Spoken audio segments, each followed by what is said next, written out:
Bonjour et bienvenue dans Entreprendre en conscience, le podcast pour les entrepreneurs qui désirent développer une entreprise à l'image de qui ils et elles sont, en accord avec leur vision, leurs valeurs profondes et leur unicité. Je suis Aurélie Grandidier, guide holistique et stratégique.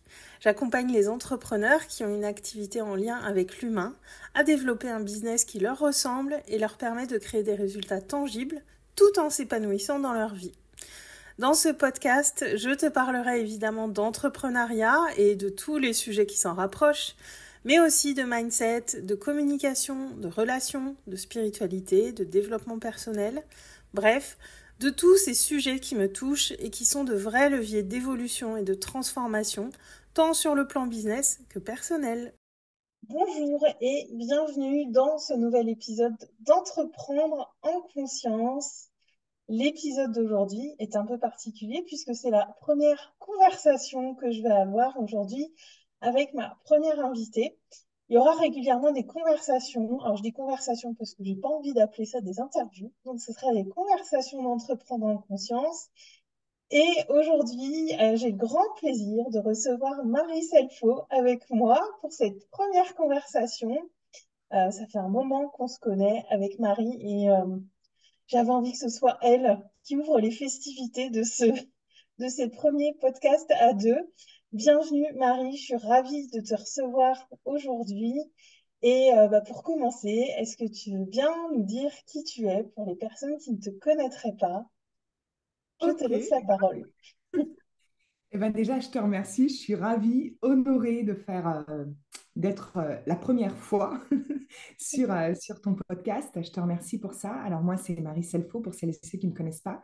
J'accompagne les entrepreneurs, on va dire, visionnaires, audacieux, ceux qui ont envie de créer des choses extraordinaires pour leur vie et pour leur entreprise. Et je les accompagne tout simplement dans les différentes dimensions. Donc, la dimension de la conscience de soi, évidemment, ce sur quoi tout repose. Et également la partie un peu plus concrète de l'entreprise, qui va être le personal branding, la stratégie, la communication, les ventes. On va dire que j'accompagne un petit peu sur tous les pôles importants qui permettent de bâtir une entreprise dans l'alignement de qui l'on est, mais aussi une entreprise qui nous inspire et qui nous nourrit. Donc, ça fait tout plein de choses. Mon univers est constitué un petit peu de tous ces piliers. Donc, c'est l'abondance à l'état pur, comme j'aime dire. On expérimente l'abondance dès qu'on rentre dans mon univers. Donc, c'est un univers riche en enseignements. Et donc, voilà, globalement, qui je suis. Donc, je propose beaucoup de conversations aussi. C'est pour ça que ça m'inspire quand tu parles de conversation. Je crois qu'on prend nos plus belles prises de conscience en étant exposé à des conversations, justement. Donc, donc voilà. Voilà un petit peu ce que je fais au global et qui je suis.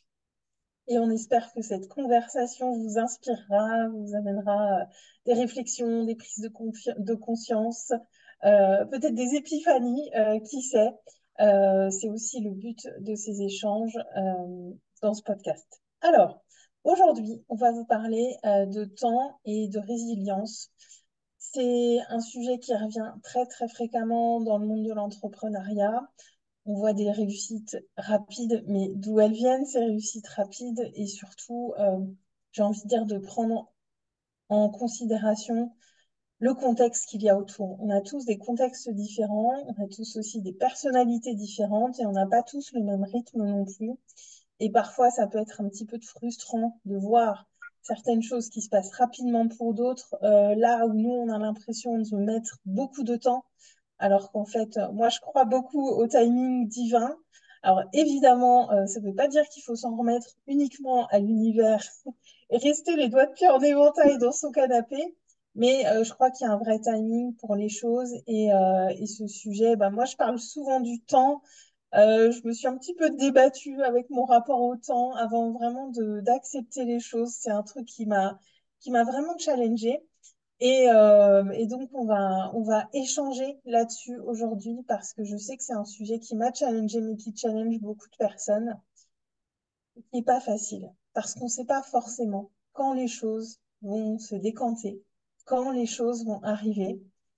Notre seule arme face à ça, c'est de nourrir notre foi pour notre projet. Je crois que c'est vraiment notre arme la plus puissante, mais parfois, c'est dur de continuer à la tenir cette foi parce que bah, quand on ne voit pas où est le bout du tunnel, qu'on sait qu'il est là, mais qu'on ne sait pas où il est, à quel moment il va apparaître. Ça peut être difficile de tenir le cap, de rester leader et de rester dans sa ligne de conduite, j'ai envie de dire. Comment tu as vécu ça, toi, Marie, ces moments où peut-être tu voyais pas les choses avancer comme tu voulais, ou alors ces moments qui étaient peut-être difficiles, ou ces moments où tu étais frustrée aussi par rapport à ton contexte à toi. Est-ce que tu veux bien nous dire, toi, comment tu as vécu ces choses-là? Alors, ouais, c'est super intéressant et je vais parler d'un truc que j'ai jamais abordé dans aucun podcast et pourtant, Dieu sait que je parle depuis 3 ans. Moi, j'ai pris un peu double peine sur cette problématique et une problématique qu'on rencontre tous, hein. C'est le moment où on trouve un peu son rythme de croisière. Moi, j'ai pris double peine parce qu'il y a eu le moment où moi, j'ai cherché justement mon équilibre à moi. Mais il y a aussi le fait que très tôt, très vite, je me suis immergée dans des espaces d'entrepreneurs qui étaient largement, largement plus avancés que moi, qui avaient des équipes, qui avaient parfois même 10 ans d'expérience. Et le truc bombardait. Et ce qu'il faut prendre aussi en compte que je n'avais pas compris au départ et que j'ai compris aujourd'hui, c'est que bah, les personnes avec qui j'étais la plupart du temps, ce n'était pas des business organiques comme je travaille moi, justement. Ils avaient de la pub, ils avaient des trucs et tout. Et en fait, moi déjà, il a été biaisé à cet endroit-là parce que non seulement il y avait moi qui imaginais ou fantasmais une façon dont devraient se passer les choses, mais en plus, tous les exemples que j'avais à ce moment-là, au moment où j'avais pas encore cette stabilité, cette présence à moi, cette maturité, j'ai envie de dire, qui s'acquiert avec le temps, eh bien, j'ai pris double peine parce que je me mettais doublement de la pression, doublement de la contrainte, doublement du jugement. En fait, moi, j'ai tout doublé, en fait. Donc, ça a été très dur parce que j'ai atteint plusieurs fois ces espaces de saturation, comme je les appelle. C'est ces moments où, en fait, le cerveau, il ne peut plus encaisser, en fait, parce qu'on est là en train de faire notre propre travail, puis en même temps, on essaye de se calibrer, puis en même temps, bah, on produit, on travaille, et en fait, c'était même plus une question de travailler dur ou autre, c'était juste qu'en fait, j'étais hors axe. Et ça a été vraiment compliqué et c'est vraiment quelque chose que je suis très contente de partager avec toi aujourd'hui et d'avoir cette conversation-là parce que le temps, c'est toujours ce truc qui est diminué dans toutes les promesses de vente que l'on peut voir. Tout est toujours plus rapide, plus vite, plus de clients plus vite, plus d'argent plus vite, plus de temps plus vite, la ligne d'arrivée où elle est comme ramenée à un claquement de doigts. Et en fait, juste déjà cette illusion-là, qui est créée par les réseaux sociaux, nous emmène dès le départ à mettre une pression énorme sur nous-mêmes et nous empêche parfois justement de prendre ce temps pour nous-mêmes qui est parfois perçu comme, ben, c'est ce qu'on dit, hein, qu'il faut y aller, il faut y aller, il faut y aller, puis le temps Ouais. pour soi, c'est feignant, le temps pour soi, c'est, voilà, et en fait, c'est l'une des choses que j'ai compris tardivement, mais que j'ai fini par comprendre, à quel point, en fait, ces moments de temps sont tellement importants, en fait, et qu'il y a tout ce contexte-là à prendre en compte. Et moi, bah, je suis maman célibataire, 38 ans, hein, puis toute jeune, mine de rien, on n'a plus l'énergie à 15 ans, C'est hein, je veux clair. dire, faut comparer justement les contextes, comme tu dis. Et ça, c'est pas assez mis en avant. On a tendance à lisser une méthode adaptable pour tous, on a tendance à lisser des stratégies adaptables pour tous, mais on ne prend pas le levier qui est déterminant pour la réussite, le contexte. Donc, on ne vient pas utiliser le contexte pour l'amplifier, on vient juste poser quelque chose sur le contexte et le contexte doit s'adapter. Et ça, c'est problématique parce que ben, quand on est maman, quand on a des enfants, quand on a un travail à côté, quand on a un conjoint, eh bien, c'est pas toujours aussi évident de pouvoir justement ben, avoir cette vitesse-là à certains endroits. Et c'est intéressant que tu parles de l'âge parce que bon, moi j'ai passé la quarantaine, je suis un peu plus vieille que toi. Euh, je le vois vraiment, enfin, moi je le dis tout le temps quand je vois des gens qui disent ah, là, je vais avoir 40 ans et je dis mais moi je vis ma meilleure vie depuis que j'ai passé la quarantaine vraiment. Et je pense que voilà, avec l'âge, notre rapport au temps il est différent aussi. Et paradoxalement, je me sens beaucoup moins pressée pour beaucoup de choses dans ma vie par rapport à quand j'avais 20 ou 30 ans. Alors que très factuellement, il me reste moins de temps à vivre et pourtant je me sens beaucoup moins pressée. Donc il y a cette question de l'âge aussi qui compte quand même, l'air de rien, dans tout ça. Alors, encore une fois, hein, ça dépend de notre parcours et tout ça, mais je pense que vraiment l'âge joue son rôle là-dedans, dans notre rapport au fait d'accueillir le fait que certaines choses mettent du temps. Alors, je dis pas qu'on est plus patient, parce que la patience, ça reste une qualité difficile à cultiver, surtout quand on est entrepreneur. Ouais. Mais je le vois vraiment, là, j'apprécie d'avoir l'âge que on a plus de recul sur les choses. Et du coup, on se met aussi peut-être moins la pression à certains endroits. Et clairement, moi, je le vois parce que bah, mes clientes, elles n'ont pas 25 ans, quoi. Elles ont mon âge ou elles ont plus que moi. Et cette empreinte, elle est là quand même, ce fait de, voilà, j'ai compris qu'il y a des choses qui prennent du temps et c'est OK. Et je sais aussi, par contre, il y a des choses qui peuvent aller très vite et qui vont me surprendre. Parce qu'il y a ça aussi à avoir à l'esprit, c'est que, alors moi, vous l'avez entendu dans mon premier épisode, je vous ai parlé de mon parcours pro. Pour ceux qui ont écouté, ils savent que j'ai mis beaucoup de temps à vraiment être pleinement engagée, pleinement investie dans mon entreprise. Et même quand j'ai été pleinement engagée, pleinement investie, ben, il y a des choses qui ont mis beaucoup de temps à se décanter. Voilà, ça s'est pas fait en 6 mois, ni même en 2 ans, ça a mis plus de temps que ça. Et j'ai perdu le fil de ma phrase. Mais là, je l'ai vu ces 6 derniers mois. Voilà, j'ai retrouvé le fil. Les choses peuvent aller très vite et peuvent aller beaucoup plus vite que ce qu'on pense. Et ça m'a surpris.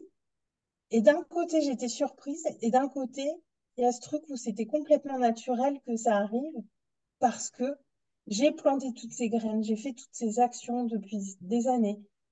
J'ai pas lâché le truc. J'ai pas pris une pause de 6 mois. Ça m'est arrivé de faire des pauses, mais j'ai pas coupé avec mon activité pendant plusieurs semaines, plusieurs mois. Il n'y a pas eu ça. Et au final, quand il y a ce truc rapide qui se met en place, eh bien, ça devient naturel. Et je me suis pas mal interrogée là-dessus ces derniers mois et je me dis, j'aurais pas pu accueillir ça avec autant de sérénité, avec autant d'aplomb aussi, parce que bah voilà, quand il y a plein de clientes qui arrivent d'un coup et tout, faut être prêt aussi, voilà, les accompagner. Et je me dis, bah, j'aurais pas été prête à ça il y a 2 ans. En fait, ça aurait été un petit peu trop vite d'un coup.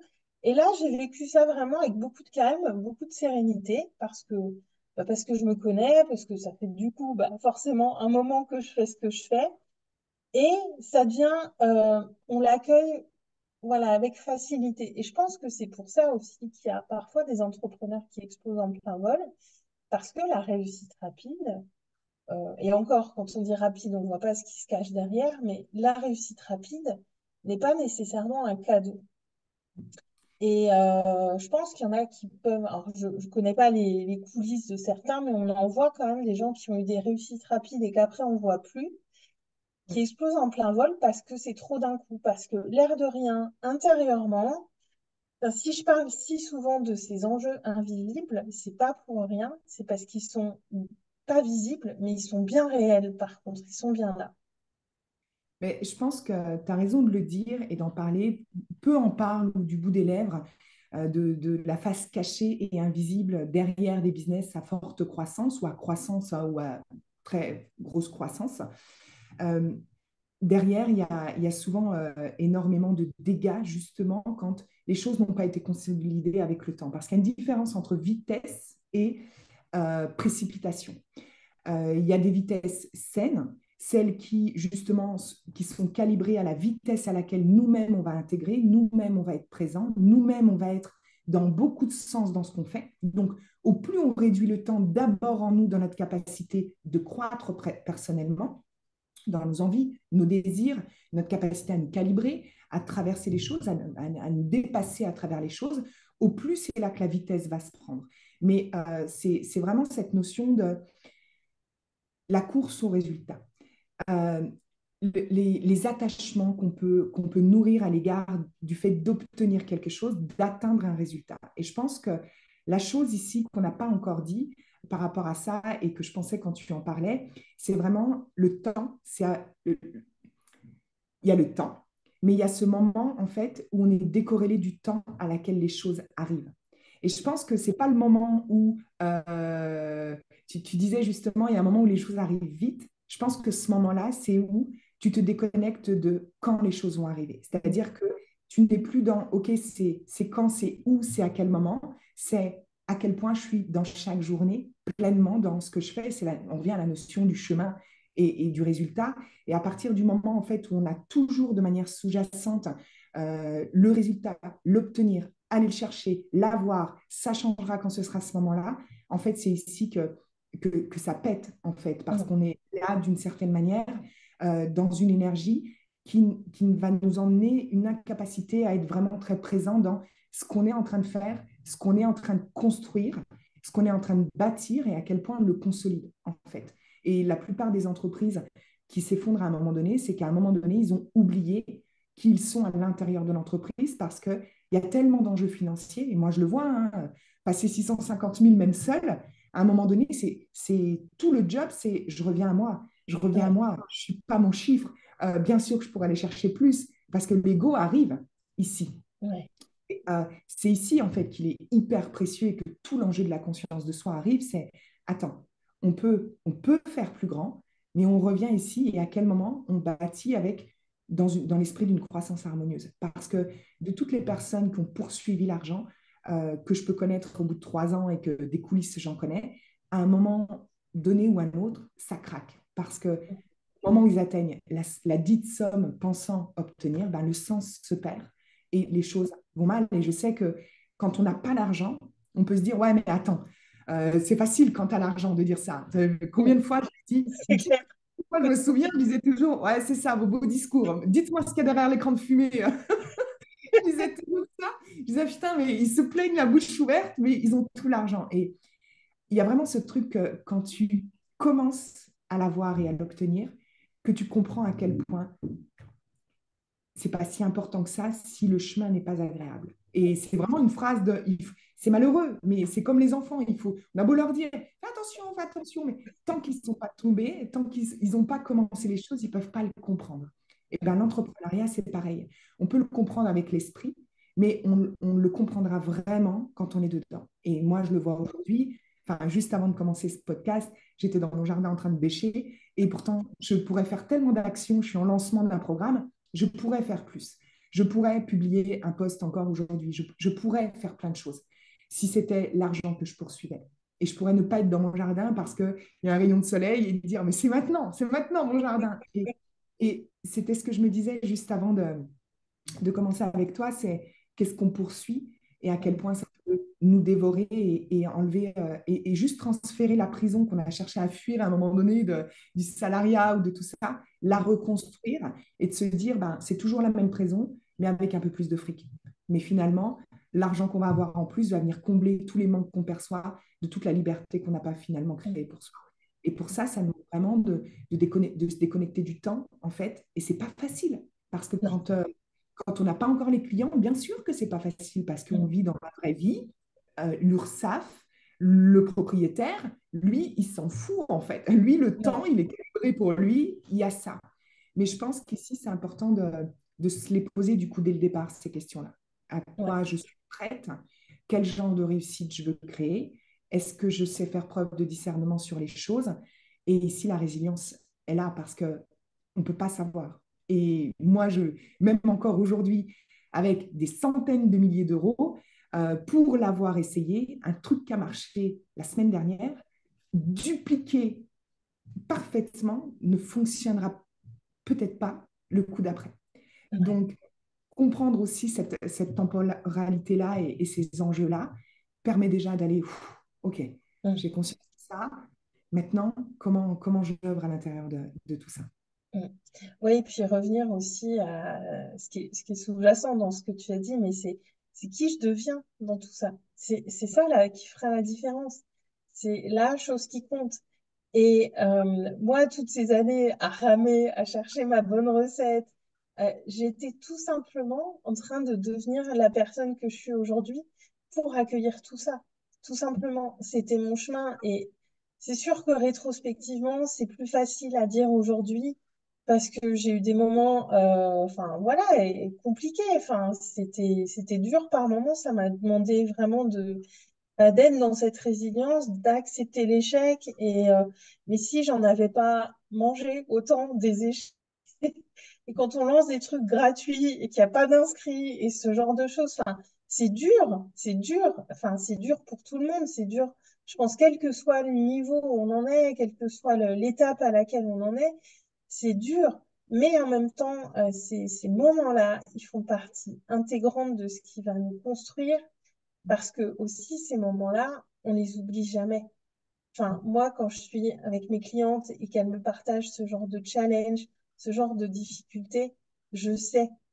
Et elles savent que je sais parce que je m'en souviens. C'est très fraîche. Enfin, je peux faire une petite marche arrière dans ma tête et je le revis cet instant. Il est là parce que aussi, je les ai vécus vraiment en conscience, en me disant que voilà, là, c'est dur, mais je sais aussi que, et ça, c'est une phrase de toi que je me suis longtemps répétée, c'est, je suis en train d'écrire ma légende quand je vis ça. Même si je suis en fond de mon lit en train de chialer et que je suis en PLS, ben, je suis en train d'écrire ma légende parce que ce moment-là, il est dur, mais il compte. Et ces moments qui comptent comme ça, il y en a plein, on les crée, on les vit. Et c'est important de s'en souvenir parce que c'est ça aussi qui fait qui on est et qui nous aide à garder les pieds sur terre parce que ce moment où ça va vite, on peut s'envoler aussi, notre ego peut Oui. s'envoler un petit peu aussi avec tout ça. Donc le chemin nous permet aussi de garder les pieds sur terre et d'être dans quelque chose qui va s'inscrire durablement. Parce que le but, c'est pas de faire un feu de paille. Ben, tu sais, ce que tu dis, c'est juste incroyable. La semaine dernière, dans mon cercle des Lumières, j'ai fait un partage parce que là, je suis en train de regarder la date, mais allez, à 5 jours près, on est encore dans cette période-là. Il y a 2 ans, jour pour jour, j'ai fait un message à mon coach de l'époque en larmes. En larmes parce qu'il y a 2 ans, jour pour jour, je me sépare de mon conjoint avec qui j'étais depuis plus de 3 ans. Et à cette époque-là, ben, moi, mon entreprise, c'était un petit peu le plus, en fait. Il n'y avait pas de... Mon conjoint gagnait très bien sa vie. Donc, il avait le salaire principal. Moi, j'avais juste à faire un peu de plus pour faire les Américains avec l'argent que je gagnais, tout ça. Donc, j'avais rien de stable dans le sens où ben, j'avais des clients qu'en individuel. Donc, enfin, il n'y avait rien de profondément sérieux parce que c'était que le début. Mon entreprise avait qu'un an. Et donc, je me sépare. J'ai un peu d'argent pour le mois, mais je n'ai pas fait d'argent pour le mois suivant. Je me sépare dans des conditions où j'apprends que j'ai été trompée et que la personne avec qui il est pendant que je me sépare n'est même pas la personne avec qui il m'a trompée. Donc, moi qui ai une énorme blessure de l'abandon et qui a cette tendance à me sentir pas assez, donc là, il y a toute la blessure qui arrive. Dans, je suis pas assez, on me quitte pour quelqu'un d'autre parce que j'ai pas été assez. Donc, moi, je vis ma propre douleur, ma marque, celle avec laquelle je suis marquée au fer rouge dans mon expérience de vie. Je suis maman célibataire. À ce moment-là, Nathan, à l'école, ça va pas. Il est dans une école privée, donc en plus que je paye très cher. Bref, j'ai énormément de charges, un loyer qu'on avait pris à deux, donc un très beau truc, mais qui était pris en fonction du salaire de mon conjoint. Et il se passe ça, et je suis debout au milieu de ça, ma vie s'effondre, en fait. Mon état intérieur s'effondre, ma vie s'effondre. J'ai aucune idée de comment je vais faire de l'argent. J'ai déjà commencé à mettre des choses sur Vinted et je ne vois pas l'étape suivante. J'écris à mon coach, je lui fais un vocal et je l'ai réécouté. Et je suis là en train de lui dire, voilà, il se passe ça. En plus, je viens d'apprendre qu'il est avec elle et machin. Et je ne fais pas ma victime, mais je ne sais pas comment je vais faire. Et je pleure et je dis, donc je dis, j'ai pas d'argent pour Nathan, je ne sais pas comment on va s'en sortir. Mais demain ça ira mieux, j'ai besoin de le dire et demain ça ira mieux. Et non, je ne fais pas ma victime, je suis très honnête avec ce qui se passe. Je ne suis pas folle, je ne suis pas en train de me dire, mais non, tout ira bien. C'est la merde et ça va pas et demain ça ira quand même mieux.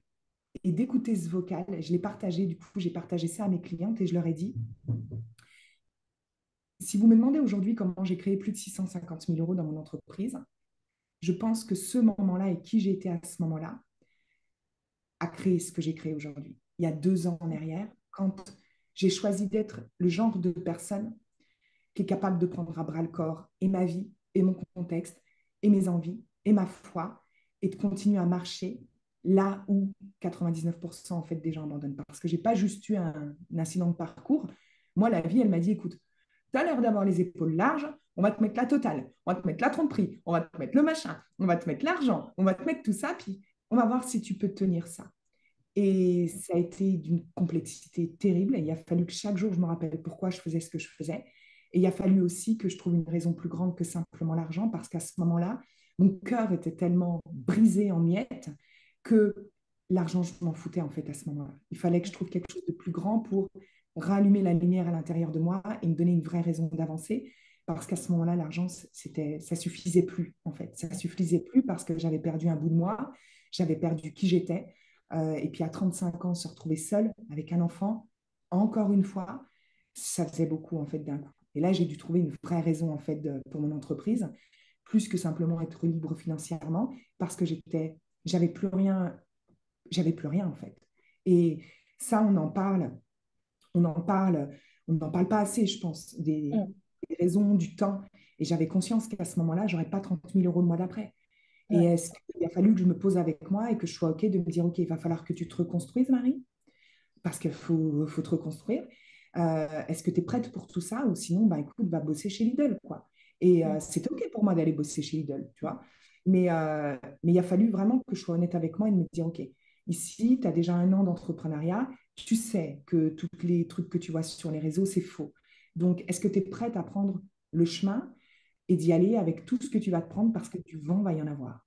Et ouais. ce jour-là, je crois que la chose que j'ai compris, c'est que le problème n'est pas les problèmes. Et tu as fait un podcast là-dessus, Mm, c'est incroyable. D'ailleurs, si vous ne l'avez pas ouais. écouté, je vous invite à remonter. C'est Aurélie l'épisode, mettra oui, c'est l'épisode 5 ouais, sur les problèmes, les nouveaux problèmes qui apparaissent sur le chemin. voilà. C'est l'épisode 5, donc écoutez-le, il est incroyable. C'est vraiment de se dire qu'en fait, à un moment donné, c'est plus de chercher à ne plus avoir de problème, c'est de venir normaliser ça comme le chemin. Et juste de se concentrer sur, OK, va y avoir plein de merde, mais qui je vais être là-dedans et de quoi j'ai besoin pour évoluer à l'intérieur de ça parce que ça ne s'arrête jamais, en fait. Il y aura ça, ça fait partie de la vie. Comme dans la vie, on peut se faire plaquer, on peut se faire tromper. Bah, dans le business, on peut tout perdre, on peut se prendre la tête avec nos clientes, on peut avoir des rappels de l'URSSAF et c'est réel et c'est normal, en fait. Venons normaliser ça, normalisons les problèmes, ça fera un problème de moins à régler et essayons de voir comment on peut être quelqu'un qui sait mobiliser certaines choses et qui garde toutes ses plumes sur le chemin parce que ça peut coûter très cher en termes de santé quand justement là-dessus, ben, on n'a pas pris le temps de se donner de l'amour sur les étapes. Et moi, l'amour m'a sauvée. Et pourquoi je parle autant d'amour? C'est que si j'avais pas eu un peu d'amour pour moi, pour ma vie, pour mon fils, j'aurais pas pu avancer. Très honnêtement, après tout ce que j'ai vécu dans ma vie, c'était le coup de grâce qui aurait pu vraiment me mettre à genoux. Et à ce moment-là, j'avais vraiment deux choix. C'est où j'abandonne, mais j'abandonne pas seulement mon entreprise, j'abandonne tout. J'en peux plus en fait, tu vois. J'aurais pu me dire ça, tu vois. C'est Mm, c'est le truc de ouais, trop. Où j'aurais pu me dire, tant qu'il y a de la vie, il y a de l'amour. Et tant qu'il y a un tout petit peu d'amour, on va avancer. Et à ce moment-là, ben, j'ai commencé par recevoir l'amour de mon fils parce que ben, j'avais très peu d'amour pour moi.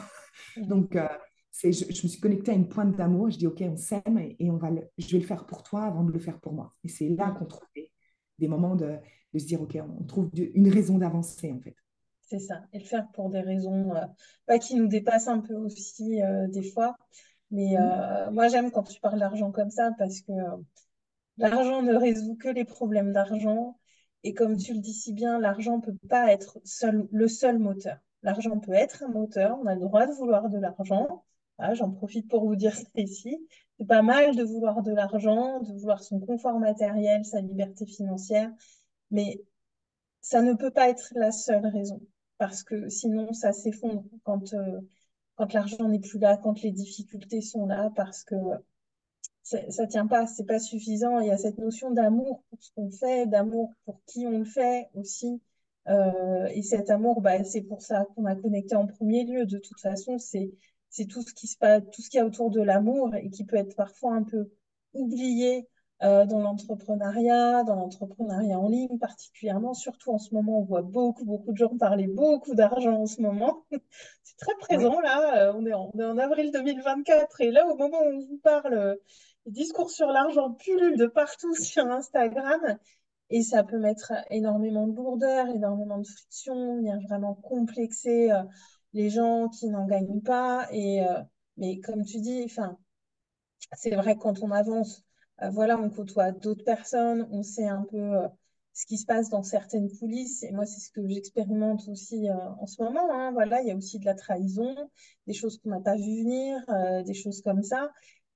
Mais ça, les réseaux sociaux vous le montrent pas. On ne le voit pas et on peut bien montrer ce qu'on veut sur les réseaux sociaux, même voilà, quand on vous vend un style de vie, vous savez jamais ce qui se passe derrière et on ne sait jamais ce qui se passe chez les gens une fois que la porte est fermée. Donc, Et vos difficultés sont vos difficultés, elles sont votre chemin et elles sont là pour quelque chose, pour des bonnes raisons, mais sortir de cette comparaison, de se dire qu'on n'est pas bon ou quoi, enfin vraiment, il y a personne pour qui c'est plus facile et vous savez pas de quoi est fait demain, en c'est fait. ça, c'est de devenir en fait son propre point de référence, son propre point de comparaison. Et c'est ce qu'il y a de plus dur, hein. Vraiment, c'est un sujet qui est galvaudé, la comparaison, pas se comparer et tout, mais c'est quelque chose de très difficile à plein de niveaux, dans le lifestyle, dans les revenus, dans la façon de travailler, dans la façon d'être, dans la façon de créer du contenu, dans la façon de faire des stories, dans la façon de faire à manger, dans la façon de manger. Il y a tellement de choses qu'on peut voir et auxquelles on peut se comparer qui viennent justement ben, énormément maltraités dans l'entrepreneuriat et notamment la vitesse à laquelle les résultats peuvent aller. On peut parfois juste venir se mettre beaucoup de jugement sur soi alors qu'on est juste en train de vivre son propre rythme. Chaque personne est différente. Et encore une fois, on en parlait au début du contexte. Et c'est trop sous-coté, en fait, de prendre en compte le contexte. Mais au-delà du contexte, c'est qu'il y a le rythme de vie de chacun. On est tous différents et on peut avoir un rythme très rapide, un rythme très lent. On peut avoir aussi un rythme lent et rapide. Et Mm. moi, je suis lente et rapide. À tort, on me dit, bah, pour toi, Marie, tu vas vite. Mais c'est faux, en fait. Parce qu'il y a des moments où j'adore sprinter, parce que j'adore l'adrénaline que ça me met, parce que je suis de tempérament comme ça. Il y a des fois où j'aime faire beaucoup. Et il y a beaucoup de moments où je suis un peu, j'incarne l'archétype moine. Je ne sais pas s'il existe, mais j'ai envie de le créer. Ben, c'est les moments où, en fait, dans ma nature à moi personnelle, j'ai besoin de grands moments, des grandes étapes de spiritualité, de connexion. Voilà, j'ai envie de ça et j'ai envie de voir personne et j'ai même pas envie de créer du contenu, mais j'ai pas envie de partager. Et je me suis énormément culpabilisée au début parce que j'associais une certaine façon de faire qui était extérieure à moi. Et quand j'ai commencé à me rendre compte que je suis comme ça, c'est ce que j'ai envie, c'est ce qui me fait du bien, en fait. C'est mon rythme naturel à Marie, qui ressemble à aucun autre. Et il va falloir que je trouve le moyen de créer avec ça. Et donc, par conséquent, ben, j'accepte aussi ces moments-là qui sont peut-être des moments où il y a moins d'acquisition client, il y a moins de visibilité. Je l'accepte parce que j'ai compris qu'en fait, aller contre qui je suis m'empêchera de créer quelque chose de durable. Ouais. Donc, je suis prête avec ça, je suis honnête et je le reconnais. Parce que ce qui reste le plus important, c'est que bah, moi, je me sens bien derrière. Je parle souvent des coulisses, Ouais. croyez-moi ou pas, mais croyez-moi quand même, derrière beaucoup de sourires, il y a souvent beaucoup de souffrance sur les réseaux pour justement, par rapport au fait que moi, j'accompagne beaucoup d'entrepreneurs très avancés. Visiblement, ils ont l'air très heureux et avoir tout réussi. Et derrière, ils sont en miettes. Ils n'arrivent plus à s'aimer. Ils n'arrivent plus à aimer leurs clients. Ils n'arrivent même plus à se souvenir pourquoi à un moment donné, ils ont lancé leur entreprise. Et je pense qu'on ne s'en rend pas compte quand on est immergé là-dedans. Moi, j'aime bien me projeter au dernier jour de ma vie de quoi je veux me souvenir en fait. Est-ce Ouais. que je veux me souvenir avoir fait partie des journées de mon fils? Est-ce que je veux me souvenir avoir rigolé? Est-ce que je veux me souvenir avoir euh, passé la journée dans mon jardin à me battre, à essayer de faire des trucs avec ma pioche et juste écouter les oiseaux et juste me souvenir de ce bruit des oiseaux et de me dire putain, mais je suis en train de vivre en fait. Ça, c'est je vis en fait. Et c'est de ça dont on se souvient. Plus on avance, si on parlait de l'âge, plus on avance, plus on a envie de créer des souvenirs. Mais on a envie que ces souvenirs soient des moments qu'on puisse raconter, des moments dont on puisse se rappeler. Et quand on est maman, en plus, ben, c'est aussi quel genre de vie je veux montrer à mon fils et ben, dans les coulisses, il y a nos enfants et qu'est-ce que j'ai envie qu'ils voient de moi, en fait. Et j'ai envie qu'ils voient de moi dans cette journée, par exemple, de mercredi, que maman était dans le jardin, que maman peste parce que je crois que le voisin, il a coupé mon arbre, malgré moi, et je n'ai pas fini avec cette histoire. Et je veux qu'il arrive et qu'il me voit parler avec une amie chère à mon cœur d'un sujet très cher à mon cœur, et puis qu'il me voit ensuite aller faire des petites courses pour décorer mon jardin. Et je veux lui montrer qu'on peut vivre comme ça, parce qu'il y a tellement de raisons et d'exemples que la vie est dure, difficile, parce qu'à plein d'endroits, elle est dure et difficile. C'est Ouais. vrai. l'économie, c'est compliqué. Il y a plein de choses qui sont compliquées. Qu'est-ce qu'on a envie d'essayer de rendre un peu meilleur et comment nos entreprises peuvent être aussi l'expression de ce meilleur un petit peu chaque jour. On a plein de choses qu'on ne peut pas choisir dans notre vie. Le Mm. montant que l'URSSAF nous prend, les impôts que les impôts nous prennent, il y a tout ça on n'a pas la main. On n'a vraiment pas la main sur le pourcentage, on n'a pas la main sur plein de choses. Mais on a la main sur qui on a envie d'être et comment on vit chacune de ces journées. Et je ne serais pas aussi radicale là-dessus si je l'avais oublié, si je ne l'avais pas oublié à des tas de moments et que la souffrance que j'avais vécue n'était pas aussi violente. Et c'est pour ça qu'aujourd'hui, le discours, il est oui, de l'argent. J'en ai créé des centaines de milliers d'euros et c'est incroyable et c'est possible. Et il y a tellement de raisons pour lesquelles on n'a pas besoin de se justifier de vouloir plus d'argent et c'est génial.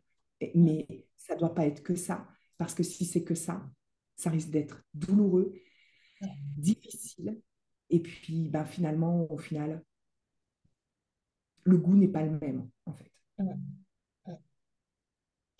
Magnifique. J'ai envie qu'on arrête là-dessus, du coup, parce que je crois que c'est un très beau mot de la fin sur la vie, tout simplement. Voilà. Au-delà de l'entrepreneuriat, de l'argent, de ce qu'on fait, de comment on le fait. Voilà, c'est la vie, tout simplement, et qui on choisit d'être jour après jour. C'est ça qui fera la différence.